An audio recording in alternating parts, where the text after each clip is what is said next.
আক্রমণকারী বিজেপি প্রশাসন ধিক্কার। হিন্দু ধর্মগুরুর উপর আক্রমণকারী বিজেপি প্রশাসন ধিক্কার।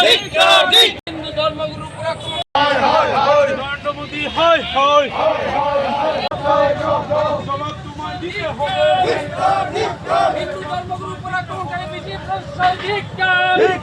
এই যে একজন সনাতনী হিন্দু ধর্মগুরুর উপর আক্রমণ করা হয়েছে বর্বরোচিতভাবে, তার প্রতিবাদে সেখানে আজকে উদয়পুর জেলা কংগ্রেসের তরফ থেকে সেখানে আমরা প্রতিবাদ করছি।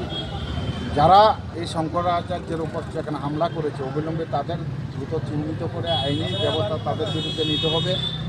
এবং শুধু উত্তরপ্রদেশে নয়, সারা ভারতবর্ষের মধ্যে আপনারা দেখবেন বিভিন্ন সময় যে ভারতীয় জনতা পার্টির নেতৃত্বরা তারা বিভিন্ন সভায় বক্তব্য রেখে হিন্দুদের পক্ষে সনাতনের পক্ষে সেখানে বক্তব্য রাখেন, তাদের সরকারের শাসনে আজকে সারা ভারতবর্ষের মধ্যে হিন্দুরা সেখানে জায়গায় জায়গায় সেখানে আক্রান্ত হচ্ছে।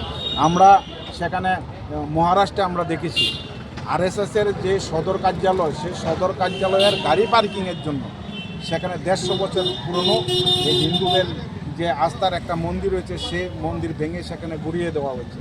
আমরা সেখানে মধ্যপ্রদেশে সেখানে দেখেছি, সেখানে আমাদের যে হিন্দু সনাতনীদের আস্থার যে গুরু, সেখানে মহাদেবের গলায় শিকল পরিয়ে সে প্রতিমা সেখানে রাস্তায় সেখানে টেনে হিঁচড়ে সেখানে নর্দমায় ফেলা হয়েছে।